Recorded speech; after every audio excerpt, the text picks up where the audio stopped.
A very good morning to all of you. तो कैसे हैं आप सब लोग?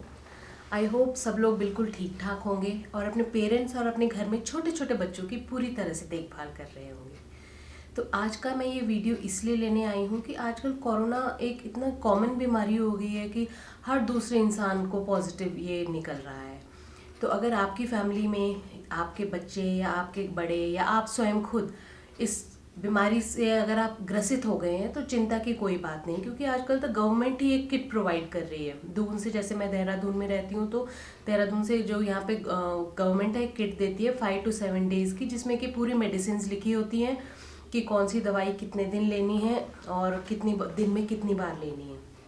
पर इसके बावजूद भी अगर कोई भी इंसान वो किट ले लेता है, उसके बावजूद भी हमें किन किन चीज़ों का ध्यान रखना है, मैं ये वीडियो उससे उससे रिलेटेड लेके आई हूँ।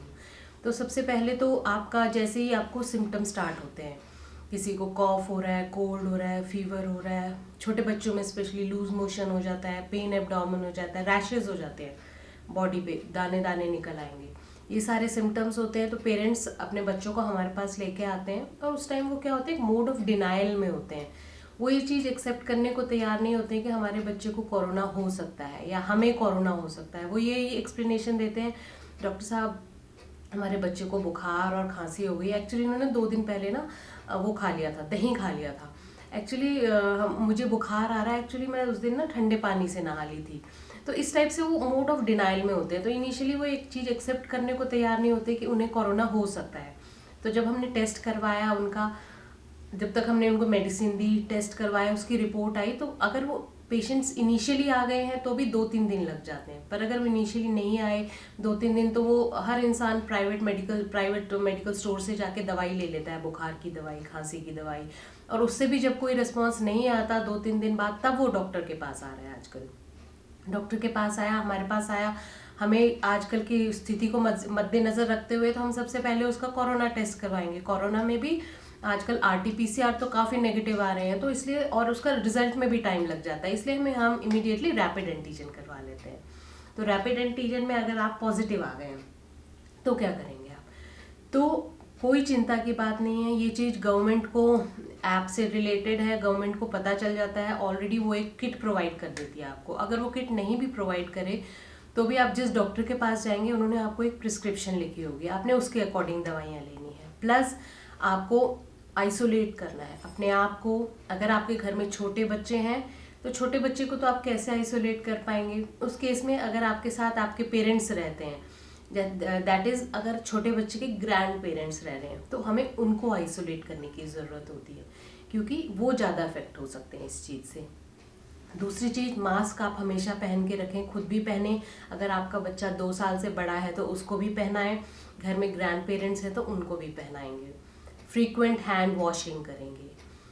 तीसरी चीज़ आ जाएगी अब मेडिसिन की बात। मेडिसिन तो आपको चार्ट मिला ही हुआ है, जैसे आपने चार्ट मिला आपने उसको फॉलो करना स्टार्ट कर दिया। प्लस आपने टेम्परेचर मॉनिटरिंग करनी है, अपने बॉडी में ऑक्सीजन की मॉनिटरिंग करनी है, क्योंकि इनिशियली इसमें क्या होता है, टेम्परेचर मॉनिटरिंग हम ये देख के करेंगे कि आपके बच्चे को कितना या आपको कितना फीवर आ रहा है। अगर फीवर हाई आ रहा है तो हम फ्रीक्वेंट हर एवरी 4 आवर्स आर्ली मॉनिटरिंग करेंगे, उसकी एक डायरी मेंटेन करेंगे।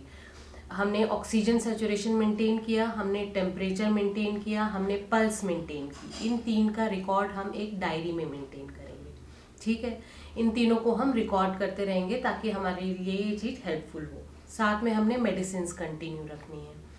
अब मेडिसिन हमने कंटिन्यू रखी, अब हमारे 5 डेज़ का कोर्स कंप्लीट हो गया, 5 डेज़ 7 डेज़ जैसे भी कंप्लीट हो गया, फीवर आपको नहीं आ रहा है, आप ठीक ठाक हैं। अब इंडिविजुअल्स को ये कंसर्न रहता है कि अब हम क्या करें। अब हमारी 5 to 7 डेज़ की मेडिसिन तो कंप्लीट हो गई है, हम ओके हैं, हमें ठीक लग रहा है, वीकनेस तो रहेगी बट हमें फीवर नहीं आ रहा है, हमें और कोई तकलीफ नहीं है, हमारा सैचुरेशन मेंटेन्ड है। अब हम क्या करें?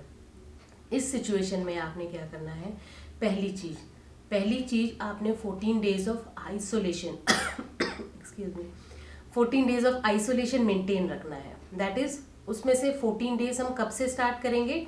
फर्स्ट डे विल बी जब आपको पहली बार बुखार, खांसी, गला दर्द, लूज मोशन, पेट दर्द जब हुआ था, वो डे आपका फर्स्ट डे होगा। उस डे को फर्स्ट डे कंसिडर करते हुए आप 14 डेज पूरा आइसोलेट होंगे।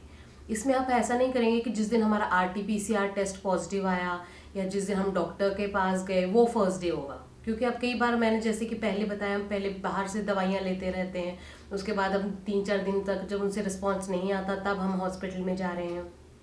ठीक है, तो इसके लिए हमने सबसे पहले जो हमारा फर्स्ट डे ऑफ सिम्टम था वो हमने फर्स्ट डे कंसिडर करना है। हमने मेडिसिन पूरी खा ली और उसको लेके हमने 14 डेज ऑफ क्वारंटाइन पूरा कंप्लीट करना है। अब 5 डेज तो हमारे मेडिसिन को लेके कंप्लीट हो गए। इसको छोड़ के आप जैसे आपकी नॉर्मल जो एंटीबायोटिक्स एजिथ्रो, आइवरमेक्टिन, पैरासीटामोल और बाकी और कई लोग एंटीवायरल्स भी ऐड करते हैं, तो वो सब जब आपकी कंप्लीट हो जाएंगी उसके सिवा जो आप जिंक और आप कैल्शियम और आप विटामिन D3 ये सब जो आप मेडिसिन खा रहे हैं ये आप कंटिन्यू रखेंगे, बिकॉज ये तो मल्टी वाइटामिन से आपको वैसे भी ताकत प्रोवाइड करेंगे, तो इनको आप चाहे तो 1 मंथ तक भी कंटिन्यू रख सकते हैं, चाहे तो आप 14 डेज तक भी कंटिन्यू रख सकते हैं। तो आपकी नॉर्मल मेडिसिन कंप्लीट हुई, आप एसिम्टोमेटिक 5 to 6 डेज में आप ठीक हो गए, आपको कोई प्रॉब्लम नहीं है। उसके बाद आपने क्या करना है, उसके बाद आपने multivitamin zinc, calcium, vitamin C, vitamin D जो कि हम वंस अ वीक लेते हैं, ये हम कंटिन्यू रखेंगे फॉर एटलीस्ट 1 मंथ। ये हमने कंटिन्यू रखा। साथ में मोस्ट इम्पॉर्टेंट चीज़ है कि हम टेम्परेचर मॉनिटरिंग और SpO2 बॉडी में ऑक्सीजन मॉनिटरिंग ये हम कंटिन्यू रखेंगे फॉर 14 डेज। बिकॉज ये जो हमारा कोरोना होता है इसमें जैसे हमारे फर्स्ट वीक हमारा कंप्लीट हुआ, पेशेंट एसिम्टोमेटिक हो गया, उसके बाद वो लूज हो जाता है, वो सोचता है बस अब मैं ठीक हूँ, अब मेरा थर्मामीटर कहीं और पड़ा हुआ है, SpO2 मॉनिटरिंग कहीं और पड़ा हुआ है, मॉनिटर कहीं और पड़ा हुआ है, और वो बिल्कुल ईजी हो जाता है। बट हमने ऐसा बिल्कुल नहीं करना है। 14 डेज तक हमने टेम्परेचर और SpO2 दिन में 2 बार पक्का मॉनिटर करना है, क्योंकि इसमें जो कोरोना होता है इसमें एक स्टेज होती है कॉल्ड एज हैप्पी हाइपोक्सिया। क्या बोलते हैं उसको? Happy hypoxia. टर्म तो हैप्पी है बट ये सिचुएशन हैप्पी नहीं है। क्यों? क्योंकि इसमें हमारा जो नॉर्मल ऑक्सीजन जो हमारा हमेशा 94 से अबव रहना चाहिए वो इस स्टेज में आके, दैट इज ये स्टेज जनरली आती है 2nd week of corona, 2nd week of disease. इस स्टेज में आके क्या होता है कि इंसान का सैचुरेशन कम होने लग जाता है। सैचुरेशन कम होने लग गया बट उसको कोई प्रॉब्लम नहीं होती, वो सोच रहा है मुझे कोई प्रॉब्लम नहीं है, मैं तो हैप्पी गोइंग हूँ, आराम से घर में घूम रहा है, फिर रहा है, सब कुछ कर रहा है। पर अंदर उसके जो बॉडी में ऑक्सीजन मिल रहा है, ऑक्सीजन सैचुरेशन, ऑक्सीजन कमी हो रही है, उससे उसके बॉडी को नुकसान हो रहा है and he is not at all aware of that. इसलिए 14 डेज तक हमने सैचुरेशन कंटिन्यूस मॉनिटर करना है। If it is less than 94 तो हमें उसके लिए फिर हमें फर्दर ट्रीटमेंट करनी पड़ेगी। अगर हमें हाई फीवर आ जाता है तो हमें फर्दर ट्रीटमेंट करनी पड़ेगी। एक 6 मिनट वॉक टेस्ट होता है वो हमने पक्का करना है, वो जिसके बारे में पहले भी बता चुकी हूँ। हमने सैचुरेशन पहले मॉनिटर करना है और किसी भी फिंगर में 2-3 फिंगर में करके देखना है, फिर 6 मिनट्स तक हमने वॉक करनी है, फिर से हमने सैचुरेशन मेंटेन करके देखना है। दोनों before walking and after walking 6 minutes की वॉकिंग, कंफर्टेबल वॉकिंग घर के अंदर ही। 6 मिनट्स की वॉकिंग के बाद जो सैचुरेशन आता है वो दोनों ऑलमोस्ट सेम आने चाहिए, या फिर वॉकिंग के बाद वो इंक्रीज हो जाना चाहिए ना, normal healthy human being. But ऐसा नहीं होना चाहिए कि सैचुरेशन वॉकिंग से पहले हमारी 94 आ रही थी और जब हमने वॉकिंग की तो वो 90 पहुंच गई है, 89 पहुंच गई, then that is also not a good sign. ठीक है, ये मैंने बता दिया। अब period of isolation for 14 days complete होना चाहिए। नहीं तो कई लोग ये ऐसा करते हैं कि जैसे ही उनकी 5-6 दिन की दवाई खत्म हुई उसको 1-2 दिन और रेस्ट करके उन्हें लगता है बस अब तो मैं ठीक हूँ, अब मैं बाहर आ जा सकता हूँ, अब मैं वॉकिंग कर सकता हूँ, अब मैं सुबह सुबह जब कोई नहीं होता तब मैं वॉकिंग कर लेता हूँ।